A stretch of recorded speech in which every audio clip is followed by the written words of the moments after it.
저는 목사님께서 적극적으로 건면하셔서 10명의 성도 이름을 적었습니다. 가족도 있고 고등학교 동창, 대학교 동창, 그리고 또 이 미사지구에 사는 직장 동료도 있었는데요. 한 명이 딱 부족한 거예요. 그래서 한 명을 누굴 적을까 고민하다가 갑자기 뒷집에 사시는 우리 김준목 선덕님이 갑자기 생각나서 마지막으로 이름을 적게 되었습니다. 저는 조금 우울증이 그때 막 심했어요. 주위에서도 좀 종교를 좀 가져보면 어떻겠냐 이렇게 자꾸 권하기도 했고, 그러던 차에 이제 집사님이 이제 가자고 하니까 이제 흔쾌히 저기를 좀 나오게 됐습니다. 이사를 처음 오셨을 때 저희 집 앞에 이렇게 대문에 딱 맞고 내셔가지고 주차를 해주지 마십시오 하고 이렇게 부탁을 드려서 사실 이렇게 좀 좋은 관계는 아니었거든요. 근데 또 어떻게 이렇게 생각도 나고 또 용기를 내서 이렇게 적게 됐는데 또 이렇게 잘 하나님께서 좋은 길로 인도해 주신 것 같습니다. 혼자 오면 또 서먹하고 그러니까 누가 또 아는 체 안 하면 목사님 설교만 듣고 바로 집에 가는 스타일인데, 전 집사님 그분도 자꾸 와서 식당에서 밥 먹고 가라 그러고 자꾸 이제 여러 사람하고도 이제 좀 인사도 하게 되고 마음이 좀 열리더라고요. 이제 교회라는 게 좀 이렇구나 하는데 아직도 잘 모르는데 마음이 조금 편해지고 좀 그러더라고요. 일단 전도를 해서 이렇게 잘 정착을 하시는 거 보니까 저희가 이제 아이를 낳고 자라는 걸 보면 굉장히 기쁘잖아요. 그런 것처럼 이제 영적으로 새로운 생명이 탄생하니까 하나님께서 굉장히 큰 기쁨을 주시는 것 같고요. 또 새가족부에서 바나바 이래서 또 오시면은 식사도 같이 해주시고, 또 이렇게 정원지기님께서 또 권사님께서 전수경 권사님께서 식사도 해주시고 이렇게 해주셔서 도움의 손길들을 다 붙여주셔서 이렇게 잘 또 양육을 시켜주시는 것 같고요. 그래서 너무나 저의 짐이 많이 덜었고, 혼자서 또 예배도 되게 잘 드리세요. 혼자 오셔가지고 어떻게 새신자가 혼자서 예배 드리고 이런 거 보면 너무나 신기해요. 너무 좋은 새 가족을 새신자를 보내주셔서 정착을 굉장히 잘하신 것 같습니다. 아무래도 여기서 집사님들이고 목사님이 잘 이끌어 주시겠지만 나오는 횟수를 늘리면은 아무래도 마음이 열리지 않을까 그런 마음이 들어요. 예, 감사합니다. 감사합니다.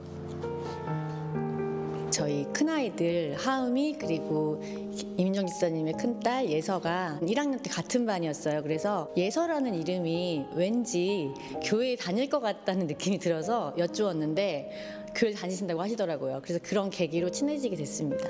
코로나 때 이제 교회를 못 나가게 되면서 항상 영상 예배로만 드리는 게 좀 부족하다는 느낌을 많이 받았어요. 그런 부분들을 고민을 많이 얘기했던 것 같습니다. 상황을 들어보니 교회 성전에 오고 싶어하는 갈급함도 있었고 여러 가지 예배를 사모하는 마음은 있으나 교회를 찾지 못하고 있는 상황이어서 제가 이제 옳다구나 생각을 하고 꼭 인도를 해야겠다라는 마음을 먹고 그 초반부터 좀 기도를 했던 것 같아요. 이민정 집사님이 그때 흔쾌히 오시겠다고 했지만 어떤 부분 조금 걱정되는 부분도 있긴 했어요. 왜냐하면 교회가 또 다니시던 교회랑 다를 수도 있고 저희 교회가 여러 가지 상황이나 환경이 맞을까 하는 고민도 있었고, 근데 예전에 한번 제가 저희 교회에 찬양 집회 때 모신 적이 있거든요. 근데 그때 한번 기억이 너무 은혜로웠다고 하신 적이 있어서 그거에 또 제가 힘을 좀 얻어서 말씀을 드릴 수 있었던 것 같아요. 이경아 집사님이 저를 위해서 기도를 하고 있다는 사실을 제가 듣게 됐고, 누군가 나를 위해서 기도를 하고 있구나, 그게 제 마음을 좀 많이 움직이게 만들어서 제가 이 교회에 나와봐야 되겠다는 생각을 하게 됐던 것 같습니다.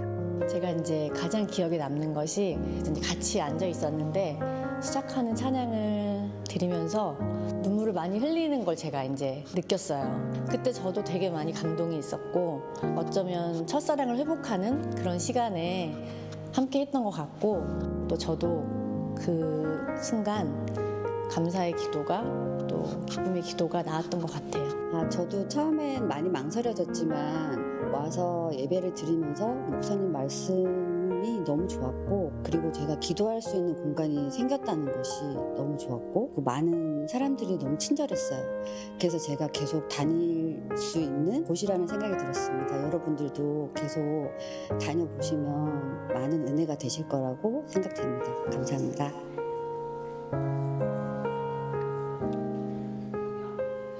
네, 오늘 행복한 사람들의 축제, 행복한 사람들의 귀한 만남에 오신 여러분들을 진심으로 환영합니다.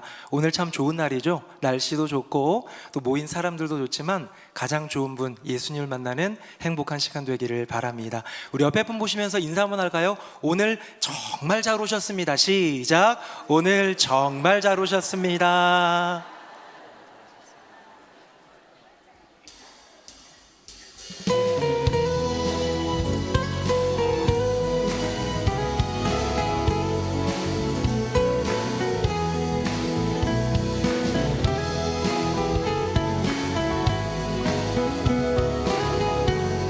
우리의 목자가 되어주시는 주님 함께 찬양하겠습니다. 주는 나를 기르시는 목자요, 나는 주님의 귀한 어린 양.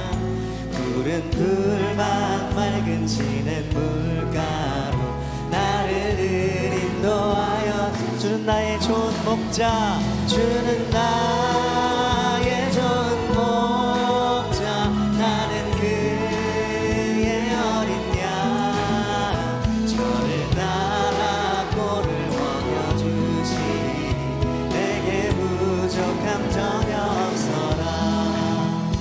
예쁜 새를 노래하는 아침과 노을 비키는 고운 하모래, 사랑하는 나의 목자 음성 나를 언제나 불러주신다. 주는 나의 좋은 목자, 나는 그의 어린 양. 저를 따라 꼴을 먹여주시니 내게 부족함 전혀 없어라. 못된 짐승 나를 해치 못하고 거친 비바람 상치 못하는 내 믿습니다. 나의 주님 강한 손을 펼치사 나를 주야로 지켜주신다. 아멘. 주는 나의 좋은 목자, 나는 그의 어린 양. 저를 따라 꼴을 먹여주시니 내게 부족함 전. 우리 한 번 더 고백하겠습니다. 주는 나의 좋은 목자, 나는 그의 어린 양. 저를 따라 꼴을 먹여주시니 내게 부족함 전혀 없어라. 우리 삶의 선한 목자가 되어주신 주님께 박수로 영광 올려드리겠습니다.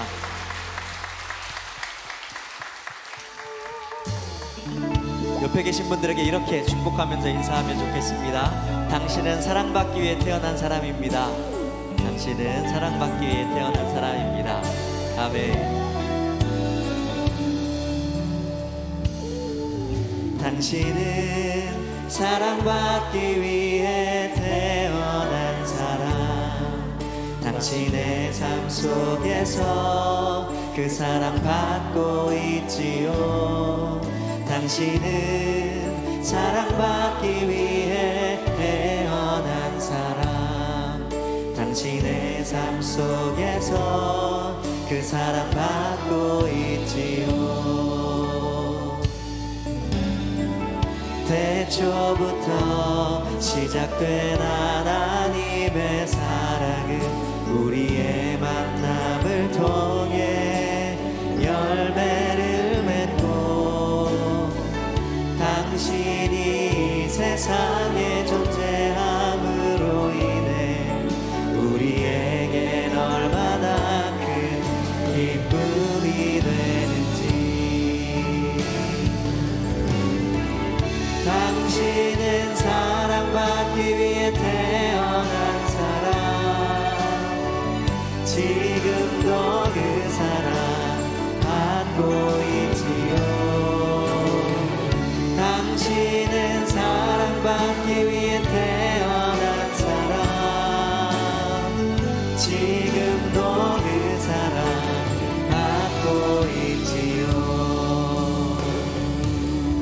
당신은 사랑받기 위해 태어난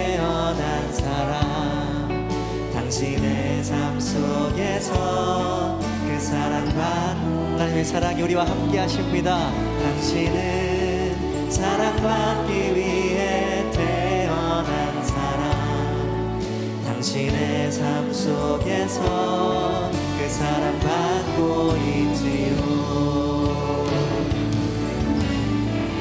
태초부터 시작된 하나님의 사랑은 우리의 만남을 통해 열매를 맺고, 당신이 이 세상에 존재함으로 인해 우리에겐 얼마나 큰 기쁨이네. 우리 옆에 계신 분들에게 손을 뻗어서 축복하겠습니다.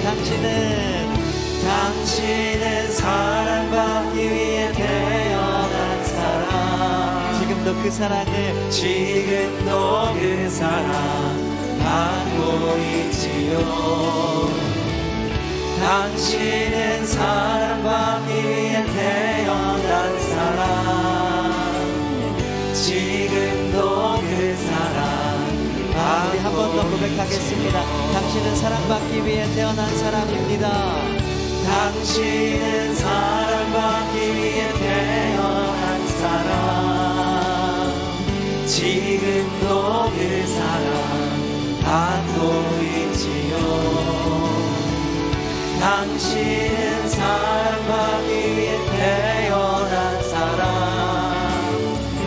지금도 그 사랑 받고 있지요. 우리 한번 인사하겠습니다. 사랑합니다. 축복합니다. 시작. 사랑합니다. 축복합니다. 우리 박수 한번 할까요? 감사합니다.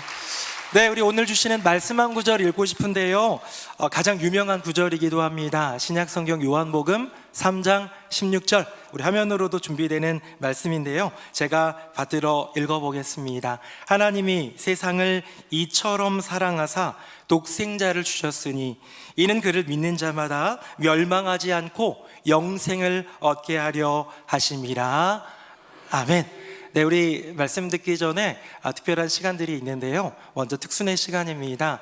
우리 식당에서 열심히 섬기시는 김규옥 권사님이 계신데요. 그 사위분이세요. 안드레 황이라는 우리 색소폰 주자가 오셨습니다. 우리 귀한 특선으로 주님께 영광 올려드릴 때 큰 은혜가 되기를 사모하는 마음으로 박수로 환영하겠습니다.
아멘. 감사합니다.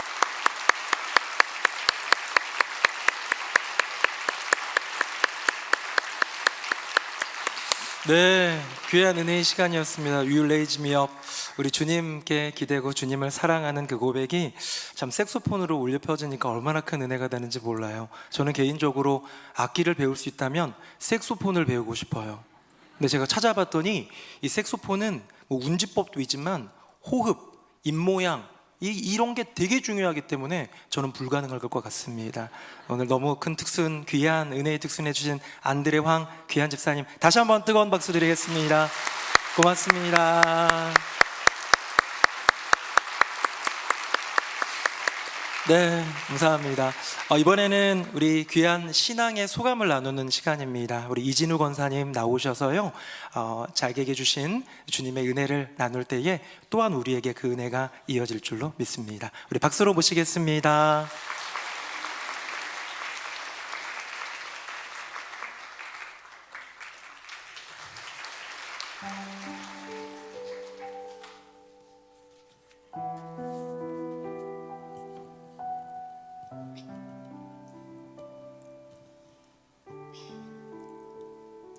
저는 제1회 행복한 사람들의 축제를 통해 초청받아 새노래 명성교회에 등록하여 출석하고 있는 이진우 권사입니다. 이 자리에 서서 간증할 수 있도록 인도해 주신 하나님께 먼저 감사와 영광을 올려드립니다. 오늘 우리 교회에 방문해 주신 분들을 환영하고 주님의 이름으로 축복합니다. 저는 오랫동안 한 교회를 섬기던 권사로서 그 교회를 떠나는 것이 제게는 참으로 어렵고 힘든 결단이었습니다. 특히 중년의 나이에 새로운 신앙의 터전을 찾는다는 것은 생각보다 더 훨씬 큰 고민이었습니다. 그래서 여러 교회를 찾아다니며 어디로 가야 할까 고민하며 기도하는 시간을 가졌습니다. 그러던 중 딸로부터 엄마, 우리 교회에서 특별 새벽 예배를 하는데 데려다 줄 수 있어? 괜찮으면 같이 예배도 드리자 라는 말을 들었고 그 권유로 새노래 명성교회에 나와 새벽 예배를 드리게 되었습니다. 익숙한 말씀이었지만 담임 목사님께서 핵심을 잘 정리해 주시니 말씀이 마음에 와 닿았고 무엇보다 그 말씀을 삶에 적용하며 기도하는 것이 제게 큰 힘이 되었습니다.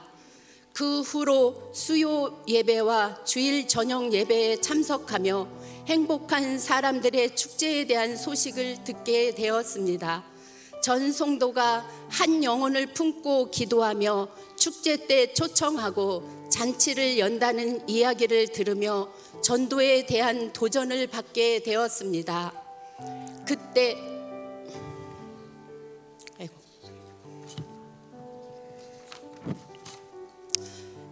그래서 40년이 넘도록 기도해 왔던 친정어머니 전도를 위해 다시 힘을 낼 수 있었습니다. 그 후 매주 양평으로 내려가 양평교회에서 예배를 드리며 복음을 전하기 시작했습니다. 그러나 전혀 마음의 변화가 없는 어머니를 보며 속상한 마음도 컸습니다. 그럼에도 포기하지 않고 계속 권유하던 중 행복축제 주간이 되었을 때 딸이 할머니께 전화를 드려 할머니, 우리 교회 꼭 오셔야 해요 라고 말했습니다. 그때 어머니께서 그래 알았다, 시간 되면 갈게 라고 선뜻 말씀하셨습니다. 그 순간 저는 큰 감동을 받았습니다. 40년 넘게 기도해온 일이 내가 아닌 다른 사람을 통해 이루어지는 것을 보며 하나님의 방법은 내 생각과 다르다는 것을 깊이 깨닫게 되었습니다. 축제 당일 어머니와 가족들이 처음으로 교회에 오셔서 함께 예배드리며 기뻐하는 모습을 보게 되었고 그 모습은 제게 큰 은혜였습니다. 하지만 행복축제가 끝난 뒤 또 다른 고민이 찾아왔습니다. 교회에 출석은 하고 있었지만 예배가 끝나면 도망치듯 성전을 나가고 아는 성도를 만날까 피해 다니는 제 모습이 마치 남의 집을 드나드는 구경꾼처럼 느껴졌습니다. 주님이 이런 나를 보시면 뭐라 하실까 하는 마음에 너무 부끄럽고 가슴이 아파 주님 앞에 회개하게 되었습니다. 그때 동생으로부터 정원 모임을 해보라는 권유를 받고 목사님께 삼행복 17 정원을 소개받아 정원지기 권사님과 미팅을 하게 되었습니다. 매주 수요일마다 예배 1시간 전에 교회에서 만나 주일 설교 말씀을 서로 나누며 각자의 기도 제목을 가지고 뜨겁게 기도하며 다가를 나누는 시간을 가졌습니다. 때로는 가까운 맛집에 가서 식사도 하며 은혜를 나누는 시간은 더없는 행복이었습니다. 그 시간을 통해 세상의 모임과는 다른 참된 위로와 평안을 경험하게 되면서 어느 순간 제 마음에 이제 나는 새노래 명성교회 성도다 라는 확신이 자리 잡게 되었습니다. 그 후 저는 중보기도 사역팀에 들어가 교육을 받고 작년 12월부터 정해진 시간에 중보기도실에서 빛이 된 기도카드를 하나하나 넘기며 교회와 목사님, 성도님들의 긴급하고도 간절한 기도 제목을 위해 기도하기 시작했습니다. 기도하는 가운데 남의 집 같고 구경꾼 같았던 교회와 제 모습이 어느덧 우리 집처럼 느껴지게 되면서 교회를 향한 사랑과 애착이 점점 깊어지게 되었습니다. 그러던 중 우리 가정에 예상치 못한 태산 같은 기도 제목이 생겨 담임 목사님과 공동체에 중보 기도를 요청하였고 온 교회와 성도님들이 함께 기도해 주셔서 태산 같은 어려움이 평지가 되는 하나님의 기적 같은 응답을 받기도 했습니다. 저는 확신합니다. 하나님께서 저를 우리 교회로 인도하셨다는 것을 믿습니다. 또한 깨달았습니다. 하나님은 내가 생각한 방법이 아니라 하나님의 방법으로 가장 정확하게 일하고 계신다는 것을 말입니다. 이제 저는 방황하던 성도가 아니라 하나님이 인도하신 새노래 명성교회 공동체 안에서 기쁨과 감사로 살아가는 성도가 되었습니다. 혹시 오늘 이 자리에 처음 오셨거나 마음이 흔들리고 계신 성도님이 계신다면 말씀드리고 싶습니다. 저도 그랬습니다. 방황했고 구경꾼처럼 겉돌던 시간이 있었습니다. 그러나 하나님은 저를 포기하지 않으시고 이 자리까지 인도해 주셨습니다. 이 자리에 함께 하신 성도님들께서도 새노래 명성교회 행복공동체 복음 공동체 안에서 하나님의 위로와 사랑 그리고 저와 같은 기쁨과 감사를 누리시길 간절히 소망합니다. 감사합니다. 아멘. 감사합니다. 네, 잔잔하게 말씀 나눠주시고 또박또박 그 고백을 하시는데 얼마나 큰 은혜가 되는지 모릅니다. 우리 이진우 권사님이 새노래 명성교회를 만난 게 축복이잖아요. 근데요, 제가 또 권사님 만난 게 축복이고 우리 교회가 우리 권사님 가정을 맞이하게 된 것도 축복이라는 생각이 듭니다. 그런 축복된 만남으로 여러분들을 초청합니다. 우리 시간 찬양대에 찬양이 있을 텐데요, 귀한 찬양으로 주님께 영광 올려드릴 때 우리 모두에게는 큰 은혜가 될 줄로 믿습니다.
아멘.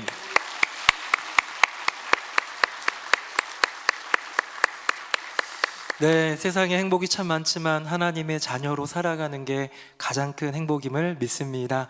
우리 옆에 분 보시면서 인사 한번 할 텐데요. 오늘 행복축제 좋은 날이니까 한 번 더 인사해 볼까요? 오늘 정말 좋은 날입니다. 시작. 오늘 정말 좋은 날입니다. 정말 좋은 날입니다.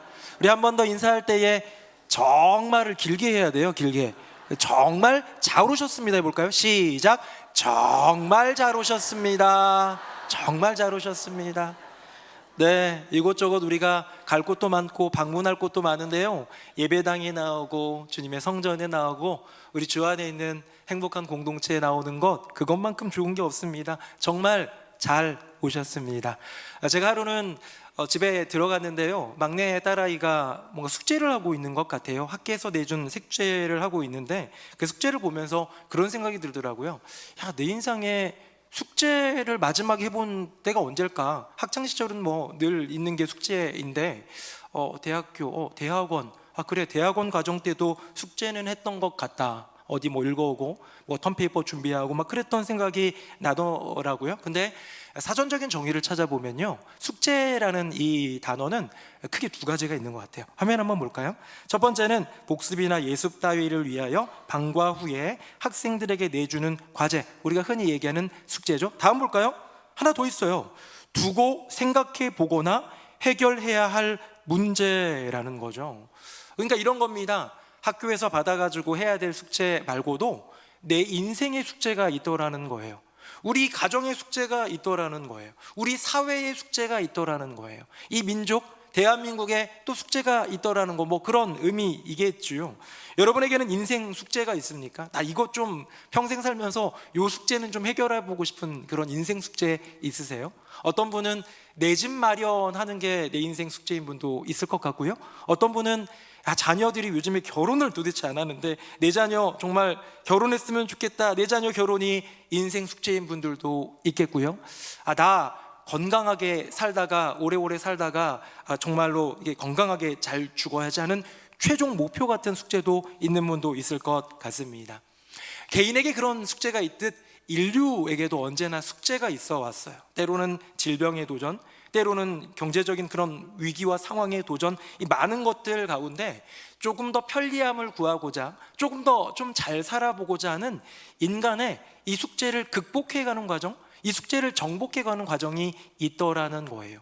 요즘 굉장히 많이 발달하고 있는 것이 AI입니다. AI 많이 들어보셨죠? 인공지능 시대가 왔어요. 단순히 그냥 뭐 조종하면 움직이는 로봇이 아니라 스스로 학습하고 고민하고, 예전에 이세돌 씨와 바둑을 두는데요, 아직은 기계가 안 돼. 그러다가 한 번 이기고 다 졌잖아요. 그 한 번 이긴 게 마지막이라고 합니다. 이젠 못 이겨요. 이제는요, 인공지능에게 인간의 지능이 덤빌 수가 없는 시대가 되었습니다. 제가 기사를 보다가 이런 걸 보게 됐어요. 서울시에는, 우리 하남시에는 아직 없는데 서울시에는요, 자율주행 택시가 있다고 합니다. 여러분 들어보셨어요?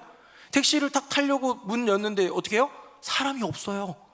나 겁나서 못할 것 같은데 한번 화면 볼까요? 화면 보겠습니다. 자, 서울시 자율주행 택시인데요, 요 차입니다. 어디선가 요 차 보시면 뭐 강하고 담대한 마음으로 한번 타보시기 바랍니다. 저는 이제 서울에 이 차가 엄청 많이 돌아다니는 줄 알았는데요, 어제 설교를 준비하면서 찾아봤더니 강남 지역에만 딱 3대가 운행 중에 있대요.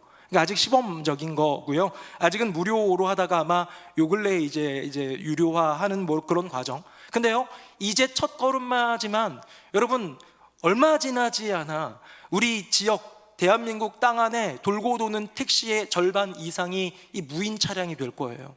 그리고요, 일론 머스크가 얘기했던 것처럼 사람이 운전하면 범법이 되는 시대가 올 거예요. 왜? 사람은 사고를 내지만 기계는, AI, 인공지능은, 이 자율주행은 사고가 없다는 얘기겠죠. 와, 대단하다 느껴집니다. 이 시대의 과학기술이 어마어마해요.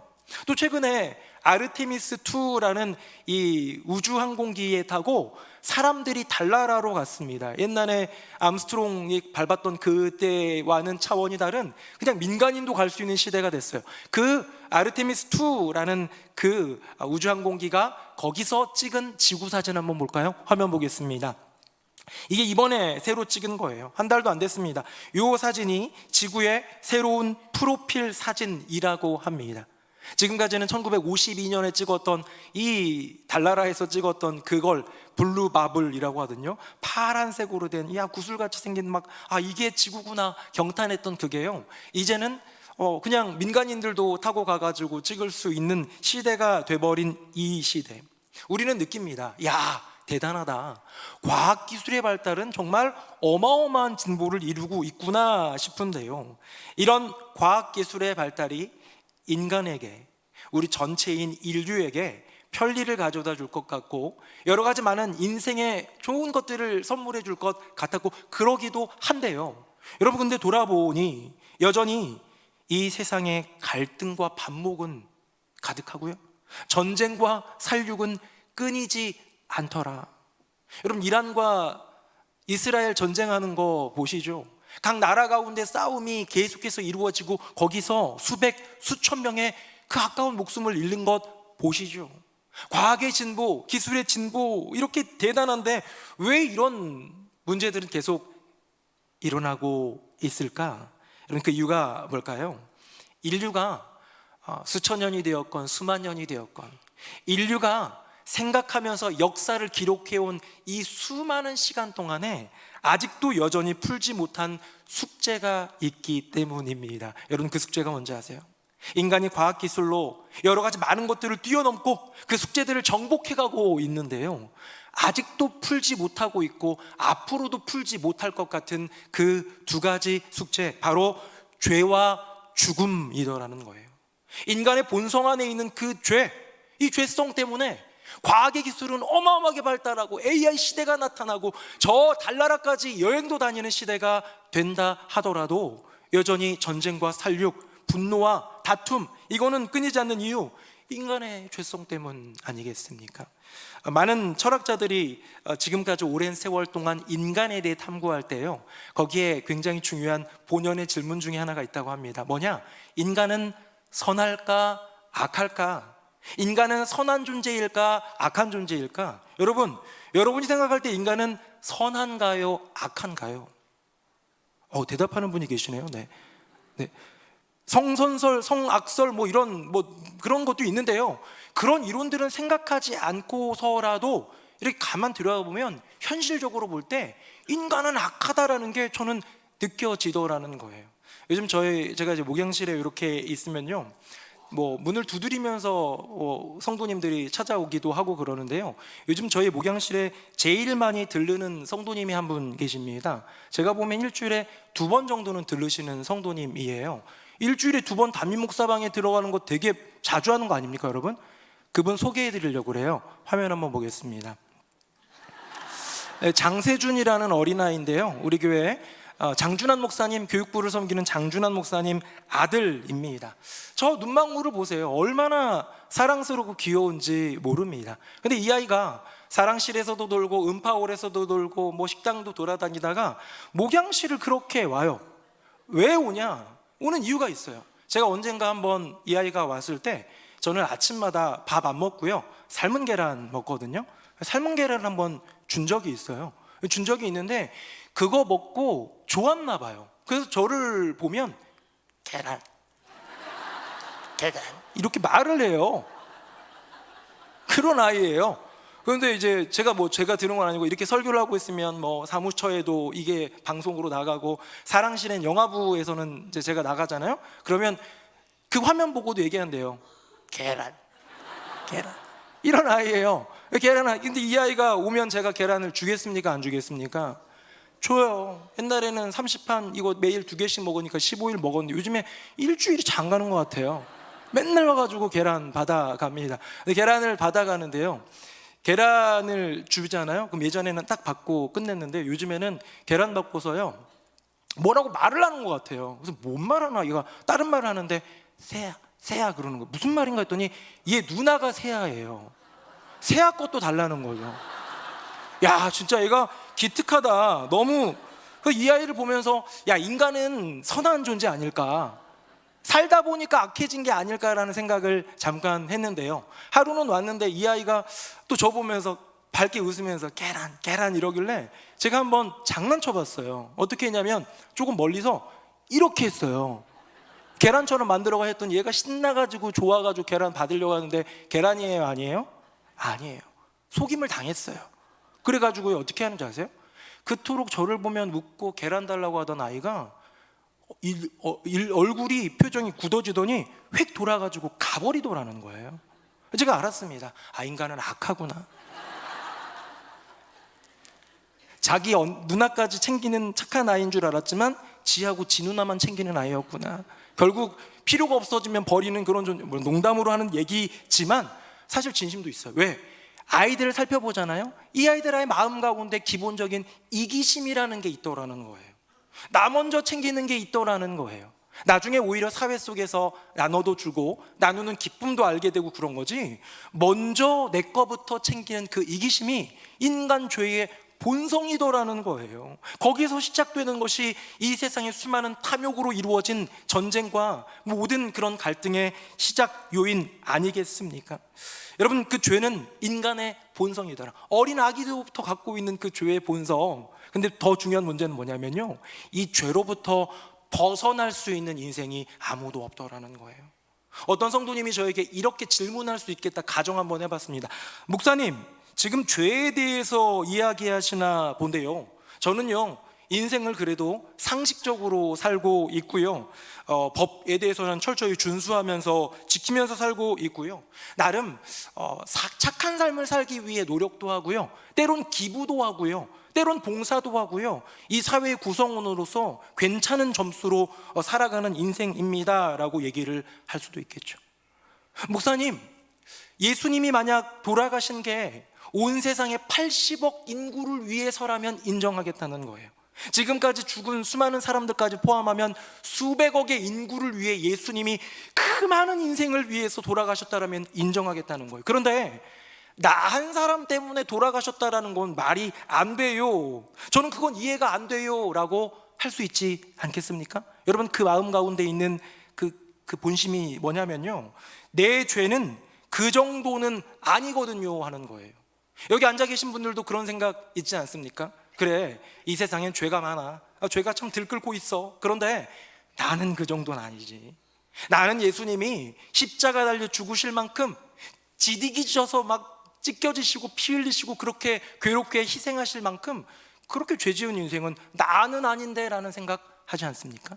근데 그 예수님이 이런 말씀을 하신 적이 있어요. 화면 한번 보겠습니다. 제가 21절 읽고요, 22절 같이 읽어볼까요? 여러분은 들었습니다. 사람을 죽이지 마라. 사람을 죽이는 사람은 누구든 그 책임으로 심판대에 끌려갈 것이다 하셨지요.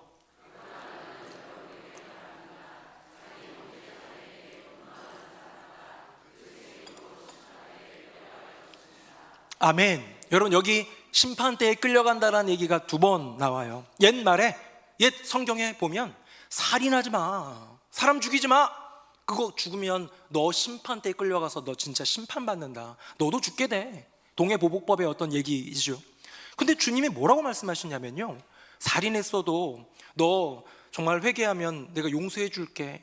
그 의도가 참 어땠는지, 너 너무 힘들었겠구나, 이런 얘기, 위로가 아니라요, 더 엄중한 경고를 하는 것 같아요. 너 옛날에 들었지? 사람 죽이면 심판받는다고? 나는 얘기할 거야. 뭐라고? 사람 죽이는 게 아니라 분노만 표해도, 네 마음 가운데 있는 분노만 일어나도 그것 역시 살인한 것과 똑같이 심판대에 오르게 될 거야 라고 말하는 거예요. 여러분, 이 구절 읽어보면 좀 억울하지 않습니까? 여러분, 세상에서 살인죄와 분노죄를 동급으로 여깁니까? 형법 250조에 보면요, 살인한 사람은, 우리나라 헌법 기준입니다, 살인한 사람은 최소 5년, 그러니까 5년 이상의 징역을 처하게 되어 있습니다. 반면에 분노는 뭐죠?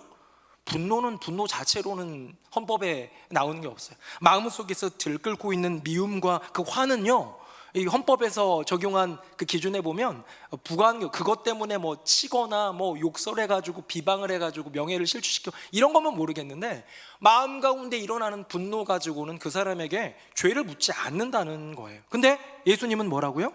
살인과 분노가 똑같다라는 거예요. 여러분, 모든 죄의 무게가 같다는 예수님의 말씀이 왠지 좀 억울해 보이고 왠지 좀 논리적으로 안 맞는 것 같아요. 여러분들에게 뭐 하나 소개하려고 합니다. 최근에도 있었던 저쪽 남쪽 지방에 산불이 있었는데요. 그 산불 한번 화면으로 볼까요? 화면 한번 보겠습니다. 여러분 무섭죠? 제가 산불 사진 막 이곳저곳 크게 난 것도 봤는데요. 지금 이렇게 어떻게 보면 가까이서 나무가 타고 있는 그 안에 불로 가득해 있는 이 산불, 이 이미지를 찾아보았습니다. 여기에 이글거리는 산불이 있습니다. 이제 저를 보시겠어요? 근데요, 여기 제가 설교를 위해서 성냥 하나 요즘에 성냥이 없어가지고 성냥 사느라 고생했는데 성냥 한번 불 붙여볼게요, 여러분. 설교 중에 성냥불 비치는 거 처음 보시죠? 네, 저도 처음 해봐요. 네.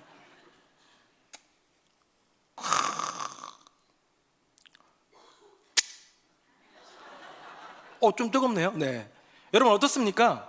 성냥불과 조금 전에 보여주었던 산불, 이 두 가지 불, 여러분이 생각할 때는 어떠세요? 다르죠. 마치 성냥불은 잠깐 일어나는 그 화학, 분노 같고요. 저 산불은 사람을 죽여서 돌이킬 수 없는 그런 재앙과도 같아 보여요. 그런데요, 중요한 것이 있습니다. 그 안에 내재되어 있는 불의 속성은 똑같더라는 거예요. 이 성냥불 하나만으로 저 거대한 산불이 되더라는 거예요. 여러분 산불 일으키는데 막 어마어마한 화염방사기로 막 나무를 태우니까 산불이 나던가요? 아니에요. 이 조그만 성냥불 하나가 그 바짝 마른 나뭇잎을 태우기 시작할 때 그 어마어마한 면적의 산을 태우고 산 옆에 붙어있는 가옥들을 태우고 사람들을 도망가게 만드는 어마어마한 무시무시한 재앙과도 같은 불을 만들어내더라는 것이죠. 여러분, 여러분이 살인을 했든 안 했든 누군가를 조금이라도 미워하는 마음, 누군가 때문에 이렇게 마음속 깊숙한 곳에서 뭔가 성냥불 일듯이 잠깐 일어난 그 화조차도 그것이 내재되어 있는 죄성은 똑같은 것이기에 그 죄의 무게를 똑같다 말씀하시는 그 성경의 이야기. 그래서요, 제가 여러분들에게 말씀하고 싶은 게 뭐냐면요, 인류가 지금까지 풀지 못한 죄의 문제, 그 죄의 문제에서 벗어날 사람은 아무도 없다는 거예요. 어마어마한 살인마 10명 이상 죽인 연쇄 살인마나 잠깐 뭐 때문에 욱 해가지고 화가 솟아난 내 인생이나 똑같은 죄인이다. 그런 죄인을 위하여 이 땅에 오신 분이 있습니다. 한번 볼까요? 화면 보시고 같이 한번 읽어볼까요? 시작. 마리아가 아들을 낳을 텐데 그 이름을 예수라고 하세요. 바로 그 아이가 그의 백성을 그들의 여러 죄에서 구원할 것입니다.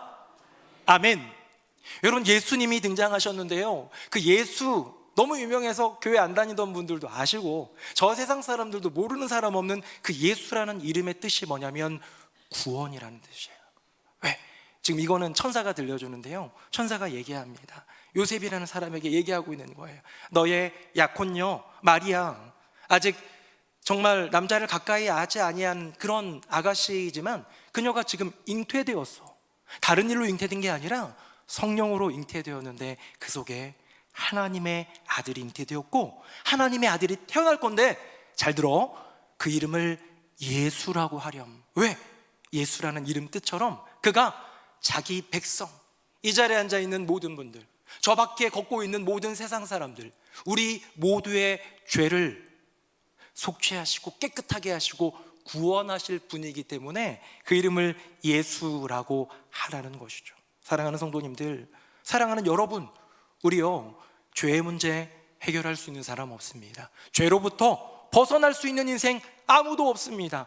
인류가 수천 년 수만 년 지금까지 풀 수 없는 그 문제 풀 수 있는 인생이 아무도 없는데, 그걸 푸실 분, 그 이름을 구원이라는 이름을 갖고 태어나신 분 예수님이 계시더라는 거예요. 자, 그분 이야기하기 전에 두 번째 문제, 두 번째 숙제, 아직도 인류가 풀지 못한 두 번째 숙제는 죽음의 문제입니다.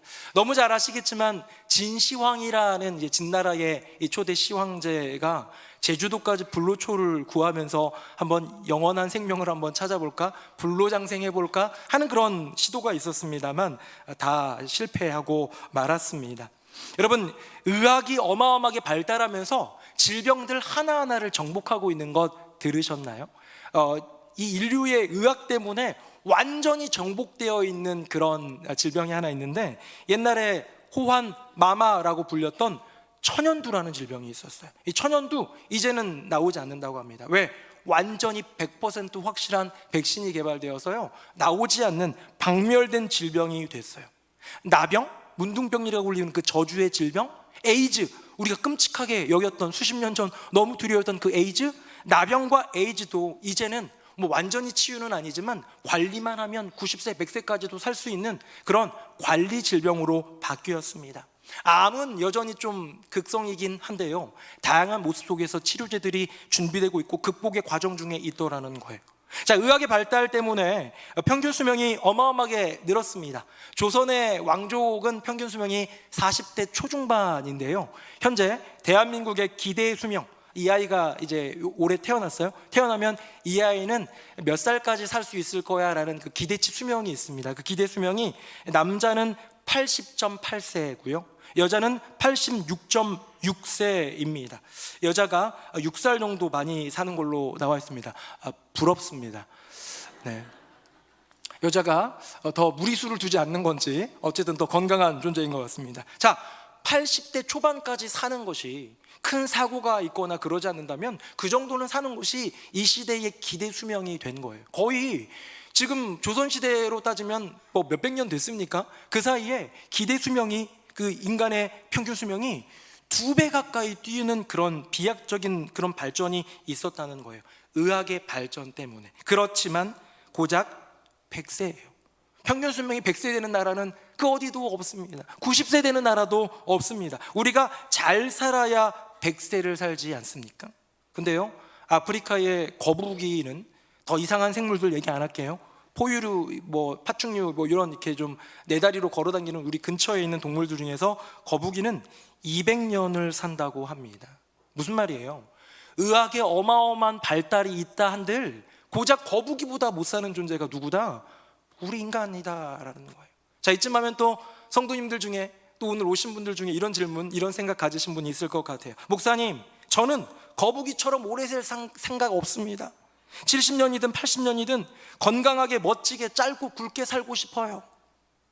저는 그 의견 되게 존중합니다. 네, 멋진 생각이에요. 그런 마음으로 살아가면 오히려 더 행복하게 살 수 있을 것 같습니다. 근데요, 질문 한번 드려볼까요? 그러면 70년이든 80년이든 그 인생길 끝에 뭐 갑자기 사고로 죽든 질병으로 끙끙 앓다가 죽든 아니면 정말로 장수해서 2, 3일 좀 앓다가 그냥 돌아가시든 그 죽음 이유는 어떠냐는 거죠. 어마어마한 과학의 진보가 낳은 우주의 기원이 뭡니까? 그 우주의 기원을 얘기할 때 뭐라고 해야 하는지 아세요? 많이 들어보셨죠? 아메바로부터 시작됐다는 거예요. 박테리아로부터 시작됐다는 거예요. 수십억, 수백억 년이 흘러가면서 그것이 진화되어서 인간도 되고 동물도 되고 이 세상이 만들어졌다라는 그런 얘기도 합니다. 그런데요, 그 과학자들조차 대답 못하는 게 있어요. 뭔지 아세요? 그러면 그 처음 시작한 아메바는 어디서 나왔냐는 거예요. 처음 시작한 박테리아는 어디서부터 출발했느냐는 거예요. 이거에 대해서 얘기할 수 있는 과학자가 아무도 없더라는 거예요. 인간의 생명, 인류의 기원, 이 온 우주의 시작, 그 시작을 알 수가 없는 이 세상의 수많은 과학자들이 인간의 죽음 이후의 사후 세계를 알 수 있겠습니까?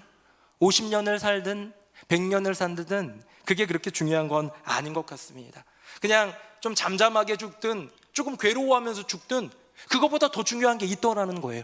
우리의 이 세상에서의 생명 끝에 이루어질 그 세계, 영원한 삶에 대해서 생각해 보셨습니까? 성경은요, 이걸 명확하게 양갈래로 나눕니다. 한쪽 또 다른 쪽. 그 중에 구절 하나 제가 갖고 왔는데 성경 구절 읽어볼까요? 화면 보겠습니다. 우리 같이 한번 읽어볼 텐데 괄호까지 한번 포함해서 읽어볼게요. 시작. 죄의 대가는 영원한 죽음이지만 하나님께서 거저 주시는 선물은 우리 주 그리스도 예수와 함께 사는 영원한 생명입니다. 아멘. 여러분, 제가 오늘 조금 부담이 되는 게 있어요. 마치 오늘 처음 오신 분들, 아니 또 처음 오신 분들은 우리 교인들, 우리 성도님들 중에서도 아이고 천국 지옥 얘기는 좀 부담스럽다 하시는 분들도 있을지 모르겠습니다. 저 지하철에서 예수천당 불신족 들고 다니시는 할아버지 보면 저도 좀 무서울 때가 있으니까 그 마음은 충분히 이해가 됩니다. 근데요, 성경이 말하고 있는 그 끝, 저 마지막 때 인간의 그 죽음 뒤, 그러니까 온 인류의 마지막 그 끝이나 한 사람의 인생 그 끝이나 결국은 양갈래로 나눠지는 세상이 있다는 거예요. 첫 번째는 영원한 죽음, 두 번째는 영원한 생명. 죄를 지은 사람, 이 죄를 해결하지 못하는 사람은 이 세상 100년을 살든 50년을 살든 그 사는 거 중요한 거 아니고요. 물론 중요해요.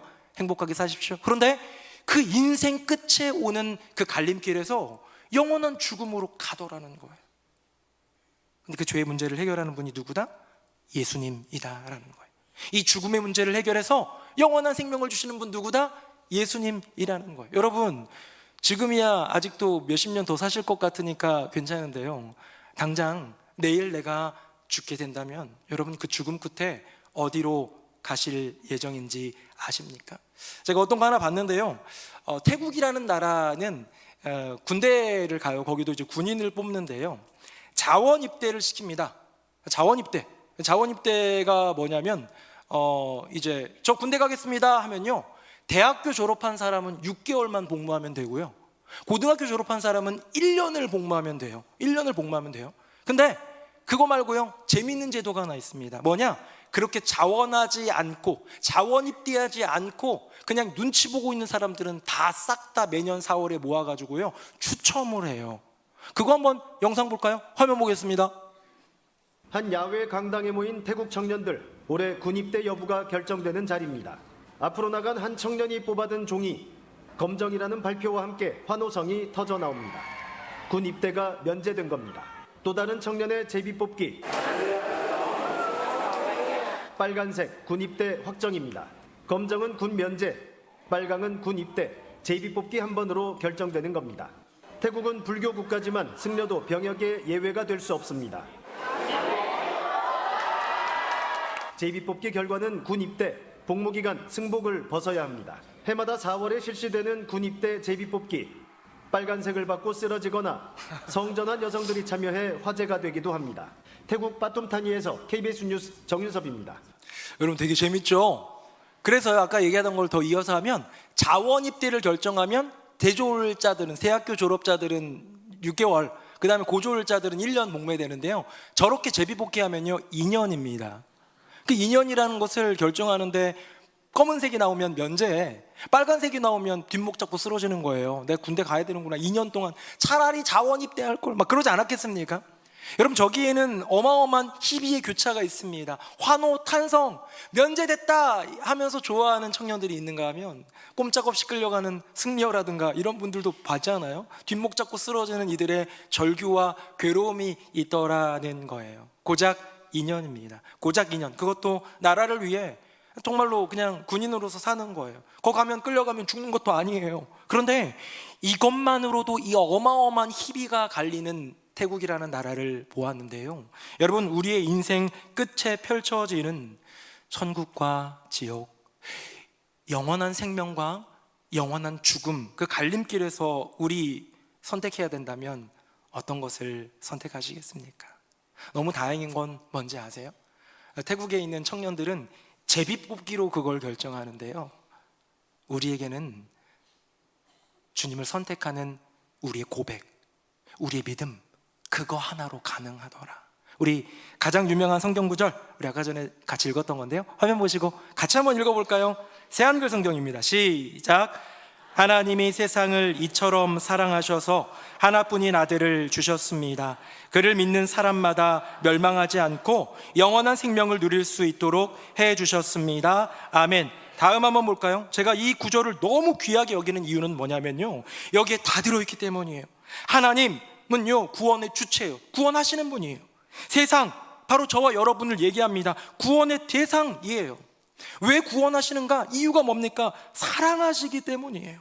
그리고 그 아들이 구원의 통로, 예수님이 그 구원의 통로, 구원의 방법은 뭡니까? 믿기만 하면 돼요.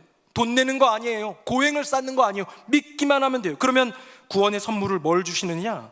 영원한 생명을 선물로 주시더라.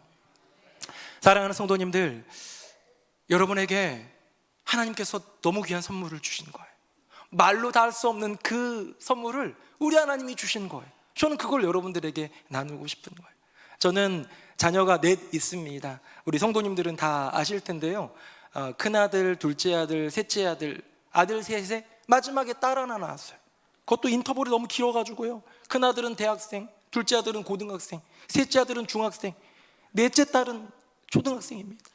대한민국 교육계를 책임지고 있는 저로서는 아주 뿌듯한 애국자죠. 근데요, 이 막내딸에 대한 그 애정이 어리기도 하고, 딸이니까 얼마나 예쁘겠습니까? 저희 막내딸 못생겼지만 한번 보여드릴까요? 화면 한번 보겠습니다. 네, 저 아이예요. 저 닮아가. 여러분 가가지고 제발 좀 목사님 아빠 닮았다 이런 얘기 좀 하지 마세요. 굉장히 싫어합니다. 네, 그래서 너는 아빠를 하나도 안 닮았구나 그러면 좋아할 거예요. 근데 이 딸아이가 있는데요, 이 딸아이가 더 어렸을 때 이제 제가 너무 예쁘니까 막 안아주고 막 이럴 때 이제 물어봅니다. 엄마가 좋아, 아빠가 좋아, 뭐 이런 뭐 그냥 아주 기본적인 질문도 있지만 아빠 얼만큼 좋아 물어봐요. 그러면 이 아이가요, 그 아이들이 하는 똑같은 포즈가 있어요. 거의 대부분의 아이들이 하는 게 있어요. 뭐냐면 이만큼 좋아한다고 해요. 이만큼. 지 손으로. 우리 애들은 손이 짧잖아요. 그래서 이만큼 좋아해라고 합니다. 너무 기분이 좋아요. 그래서 제가 뭘 주냐? 초콜릿도 주고 사탕도 주고 해요. 그럼 애가 너무 행복해가지고 먹습니다. 그 다음에 또 며칠 지나서 또 물어봅니다. 아윤아, 아빠 얼만큼 사랑해? 그러면요, 이만큼이라고 합니다. 지 손으로 뻗을 수 있을 만큼 최선을 다해서 뻗어서 이만큼이라고 표현을 해요. 그럼 또 제가 뭐예요? 또 이번에 멘토스도 주고 막 이런 것도 줘요. 얼마가 또 지납니다. 시간이. 또 물어봅니다. 아윤아, 아빠 얼만큼 사랑해? 그러면 이만큼이라고 막 리얼하게 표정을 지은 다음에 이제는 변해요. 이 손이 앞으로 가요. 달라고. 사랑 고백했으니까 뭐 달라고, 초콜릿이든 사탕이든 뭐 좀 주세요 하는 거예요. 여러분, 이게 아이들의 모습이고요, 이게 인간의 모습이에요. 사랑에도 이유가 있고 잘해줘야 그 사랑도 먹히는 것 같기도 합니다. 근데요, 우리 주님에게 물어봅니다. 주님, 예수님, 저 얼만큼 사랑하세요? 했더니 우리 예수님이 내가 너를 이만큼 사랑해 라고 하는데, 사람은 손을 돌려서 이게 나가요. 어른이 돼도 마찬가지예요. 내가 너를 위해서 사랑하니 너 날 위해 해주는 게 뭐 있니? 근데 예수님은요, 이만큼 사랑해 라고 고백하고 여기에서 멈춰서 십자가에 달려 죽으시더라는 거죠. 우리 조금 전에 읽었던 그 사랑, 하나님이 세상을 이처럼 사랑하사, 그 이처럼이 뭔지 아세요? 얼마만큼의 사랑인지 아세요? 아들 예수가 십자가에 달려 죽게 할 만큼. 이미지 하나 볼까요? 화면 보겠습니다. 패션 오브 크라이스트에 나오는 예수님의 이미지입니다. 예수님의 흘리신 피가 보이고요. 너무 안타깝죠? 저렇게 고문당하고 돌아가시는데요, 저는 저기서 예수님의 눈을 봅니다. 그분의 오른 눈은 이미 맞을 대로 맞아서 팅팅 부어 있는데요, 그분의 왼쪽 눈은 맑은 눈으로 우리를 바라보고 있는 것 같습니다. 여전히 너를 사랑한다고. 사랑하는 성도님들, 바로 이 예수님이 십자가에 달려 돌아가셨기 때문에, 내가 해결할 수 없는 그 죄를 대신 지시고 돌아가셨기 때문에, 내가 감당할 수 없는 그 죽음을 예수님이 대신 죽어주셨기 때문에 우리에게 어떤 선물? 영원한 생명이라는 그 영생의 선물이 주어지더라. 여러분, 이것이 복음이고요, 이것이 행복축제를 통해서 오신 분들에게 나누고 싶은, 또 우리 사랑하는 성도님들에게 오늘 한 번 더 나누고 싶은 예수님의 그 아름다운 사랑이더라. 여러분, 세상에서 가장 아름다운 만남이 무엇입니까? 바로 이분 예수님 만나는 거예요. 날 위해 찢기셨고 눈물을 흘리시고 피 흘리시고 죽어가시지만 여전히 사랑의 눈으로 나를 바라보시며 내가 너를 이만큼 사랑해 하면서 십자가에 달려 죽으신 그 예수님 만나면 좋지 않을까요? 이야기 하나 하고 마치겠습니다. 어떤 청년을 만난 적이 있는데요, 그 청년이 저한테 이런 얘기를 해요. 목사님, 저는 초등학교 2학년 때 학교 선생님이 내준 숙제를 평생 풀지 못하고 괴로워했습니다. 에이, 왜? 무슨 숙제인데? 그랬더니 그 청년이 얘기해요. 선생님이 그랬대요. 이제 수업 마치고 끝나서 애들 보내면서 오늘 숙제는 집에 가서 아빠에게 아빠 사랑해요 라고 말하기가 숙제입니다. 꼭 다 해고 오세요. 그랬다는 거예요. 제가 하면 되지, 민망했어. 그랬더니 목사님, 저는요 7살 때 아빠가 돌아가셔서 초등학교 2학년 때는 아빠가 안 계셨어요. 집에 갔는데 엄마한테 말하면 속상할 것 같고, 초등학교 2학년인데 기특하죠. 그래서 뭐 할 수가 없는 거예요. 숙제를 할 수가 없는 거예요. 그럼 그 시간이 지나면 할 수 있어요? 내년 되면 할 수 있어요? 몸부림치고 공부 좀 열심히 해가지고 뭐 잘하면 될 수 있어요? 못 하더라는 거예요. 이건 내가 몸부림치고 애쓰고 노력하고 별짓을 다 해봐도 평생 풀 수 없는 숙제였는데, 어느 날 하나님을 만나고 그 하나님이 내 아버지라는 것을 깨닫게 되는 순간 그 숙제를 하게 됐더라는 거예요. 그래서 매일 아무도 없는 데서 하나님께 눈물로 고백한대요. 아빠 사랑해요. 하나님 아버지 사랑해요 라고 못하던 숙제, 평생 못할 것 같은 숙제를 하게 되었더라는 거죠. 사랑하는 여러분, 수천 년 수만 년 우리 인류가 지금까지 풀지 못한 두 가지 속죄, 죄와 죽음, 여러분 그 문제 역시 한 사람만 만나게 되면 풀 수 있습니다. 그분이 누굽니까? 예수님. 날 위해 세상에 80억 인구 생각하지 마세요.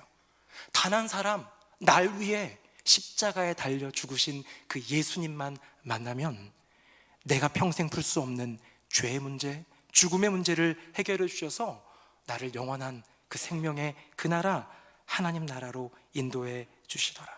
그래서요, 예수님을 아는 사람, 예수님을 만난 사람, 예수님을 사랑하는 사람은요, 인생 최고의 만남, 세상에서 가장 행복한 만남을 예수님과의 만남으로 고백합니다. 오늘 교회 처음 나오신 분들도 있고, 오랫동안 교회를 떠나 있던 분들도 있고, 아니 매주 우리 교회 나오는 우리 성도님들도 계신데요, 세상에서 가장 행복한 만남, 우리 예수님 오늘도 만나시지 않으시겠습니까? 이 세상 가장 행복한 인생, 돈 많은 인생 아니고요, 오래 사는 인생 아니고요, 다른 이것저것 행복으로 채워진 인생 아니고요, 예수님 만나 행복한 인생, 하나님의 자녀로 살아가는 인생입니다. 이 놀라운 행복을 평생 누리는 저와 여러분 되기를 예수님의 이름으로 축복합니다. 아멘.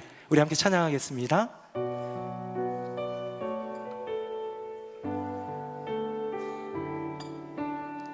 우리 찬양대가 불렀던 찬양이죠. 가사를 생각하면서 함께 고백하겠습니다. 화려하지 않아도 정결하게 사는 삶, 가진 것이 적어도 감사하며 사는 삶, 내게 주신 작은 힘 나눠주며 사는 삶, 이것이 나의 삶의 행복이라오. 눈물 날 일 많지만 기도할 수 있는 것, 억울한 일 많으나 주를 위해 참는 것, 비록 짧은 작은 삶 주 뜻대로 사는 것, 이것이 나의 삶의 행복. 우리 함께 고백할까요? 이것이 행복, 이것이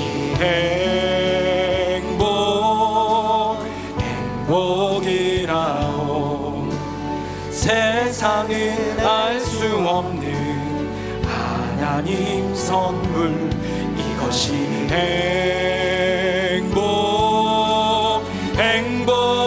행복이라오. 하나님의 자녀로 살아가는 것, 이것이, 우리 후렴하겠습니다. 이것이 행복이라오.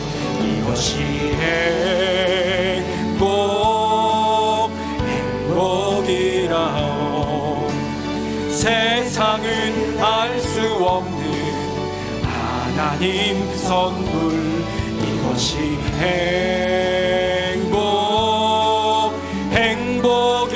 행복이라오.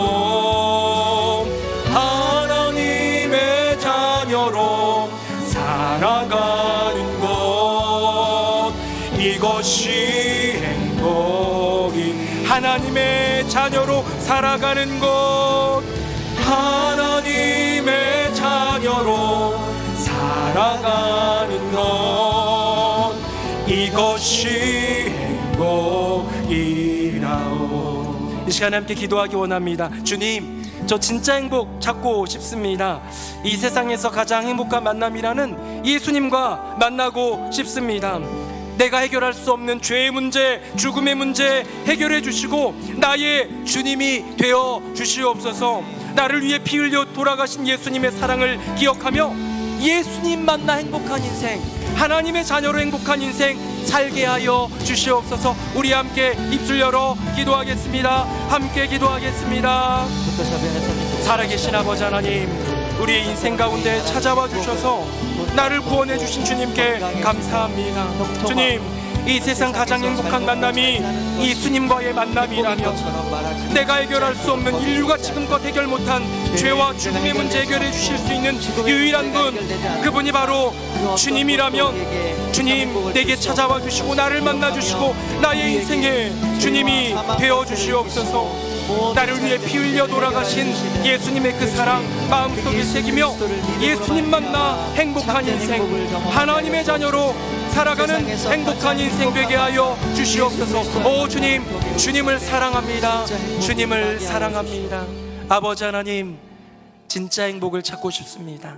돈으로도 쾌락으로도 이것저것 세상의 것들로 채울 수 없는 내 마음, 내 인생, 예수님을 만날 때 진짜 행복이 찾아오는 것 말씀을 통해 깨닫습니다. 주님, 주님이 내가 풀 수 없는 죄와 그 죽음의 문제를 해결할 수 있는 유일한 분, 나의 주님, 나를 위해 십자가 달리신 나의 주님이시기에 주님을 모십니다.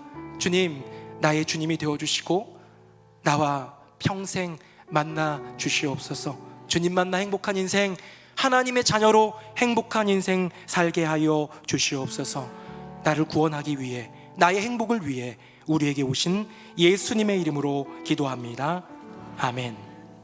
우리 찬송가 310장 부르면서 우리 헌금과 봉헌을 드리도록 하겠습니다. 오늘 처음 나오신 분들은 드리지 않아도 됩니다. 찬양하겠습니다.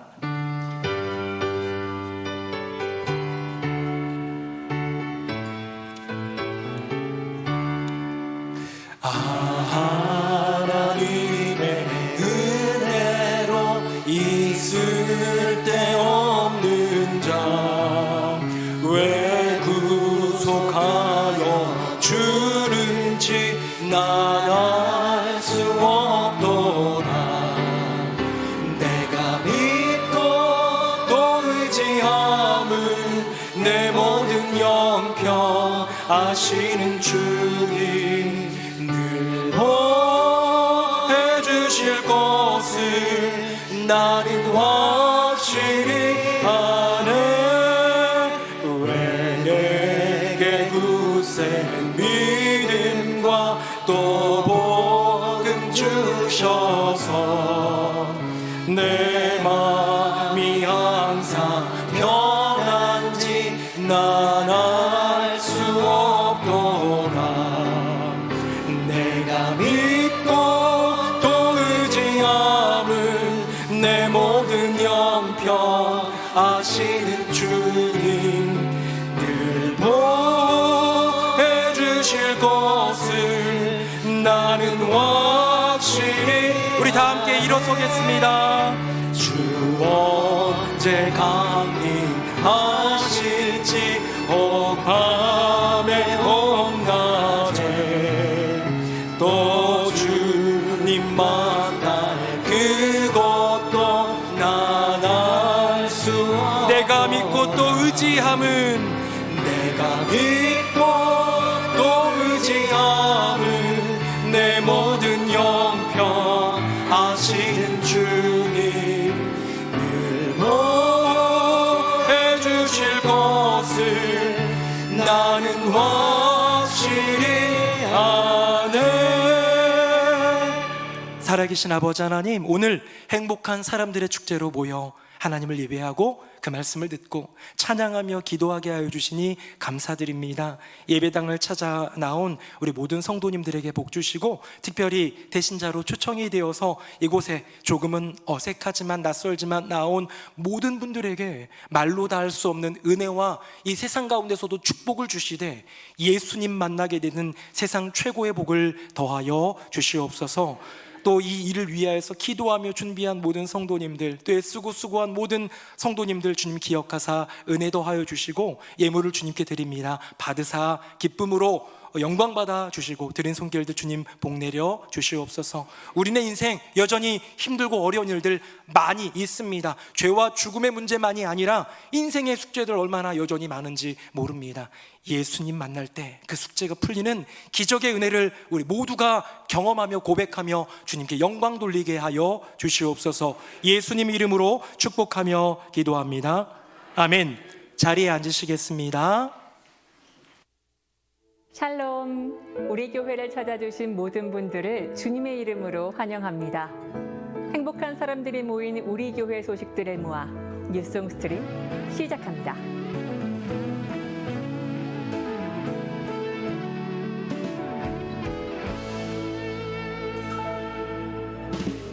행복한 사람들의 축제에 오신 모든 분을 진심으로 환영합니다.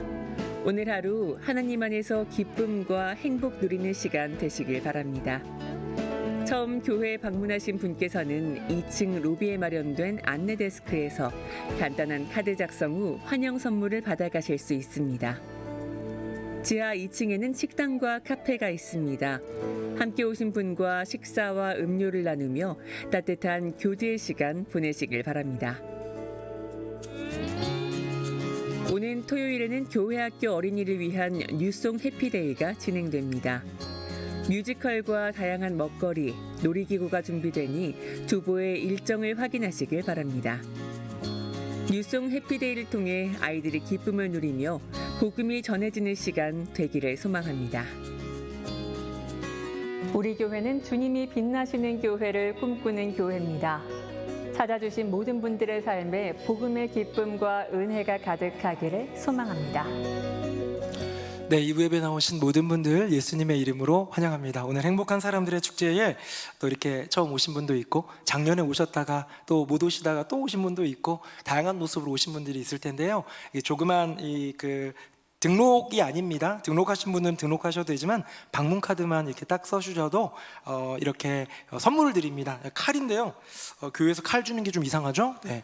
근데 이게 제가 들어보니까 쿠친의 칼라식도라고 그래가지고요. 이거 저한테 파신 분이 저랑 잘 아는 분인데 안 썰리는 게 없대요. 그래서 혹시 집에 가셔서 뭘 썰어 왔는데 안 썰린다, 다음 주에 오세요. 그렇게라도 한 번 더 오셨으면 좋겠습니다. 네. 좋은 칼이니까 잘 사용하시고요. 이렇게 방문 카드 이제 2층 로비에만 있습니다. 3층에 계신 분들도 2층으로 가셔서 쓰시고 또 선물도 받아가시면 좋겠고요. 오늘은 식당과 카페도 운영 중에 있으니까 맛있게 식사도 하면서 좋은 시간 가지면 좋겠습니다. 오늘 조금 제가 설교를 짧게 해야 되는데 조금 그래도 보통 때처럼 한 것 같아요. 왜냐하면 예수님의 복음을 전하고 싶었고 그분의 사랑을 나누고 싶어서 이렇게 조금 오늘 딜레이가 되었는데요. 양해해 주시길 바라고요. 우리 교회 앞으로도 오실 때마다 행복하고 또 즐거운 주님 안에서 은혜가 넘치는 귀한 삶이 되기를 예수님의 이름으로 축복합니다. 그리고 이제 이번 주 토요일이죠. 5월 2일에는요 뉴송 해피데이라고 막 에어바운스, 뮤지컬 이것저것 간식들 해가지고 마당에서 펼쳐질 예정인데요. 저기 우리의 아이들, 자녀들 또 친구들 데리고 와서 보내면 좋겠다 하는 그런 마음이 있으시다면 얼마든지 보내시면요 좋은 시간 가질 수 있으니까 잘 참여해 주시면 감사하겠습니다. 우리 오늘 귀한 특선해 주신 우리 우리 황정진 집사님이고요. 우리 김규호 권사님 사위 되시는데 되게 유명한 분이에요. 뭐 아침마당 좋은 아침 뭐 이런 데 막 엄청 방송에도 나오고요. 대종상 영화제에서도 연주도 하시고 콘서트도 하시고 음반도 발매하신 너무 귀한 분인데 그 안에 있는 신앙으로 오늘 귀한 찬양으로 주님께 영광 올려 주셨습니다. 우리 또 이진우 권사님이 귀한 은혜의 간증과 나눔, 삶의 고백을 드려주셨는데요. 우리 두 분 위해 한 번 더 박수할까요? 고맙습니다. 고맙습니다. 감사합니다. 네, 우리 교회 소식, 우리 이행복의 김인옥 권사님 어머니께서 돌아가셔서 장례를 치렀습니다. 위로해 주시고 천국으로 가신 어머니 생각하면서 또 하나님의 소망을 품도록 기도해 주시기 바랍니다. 다 함께 자리에서 일어나시겠습니다. 우리 옆에 분들과 인사 한번 할까요? 예수님을 만나면 가장 행복합니다. 시작. 예수님을 만나면 가장 행복합니다. 예수님을 만나면 가장 행복합니다. 우리 마지막 찬양 함께 박수 치면서 찬양하겠습니다. 살아계신 주 나의 참된 소망 걱정 근심 전혀 없네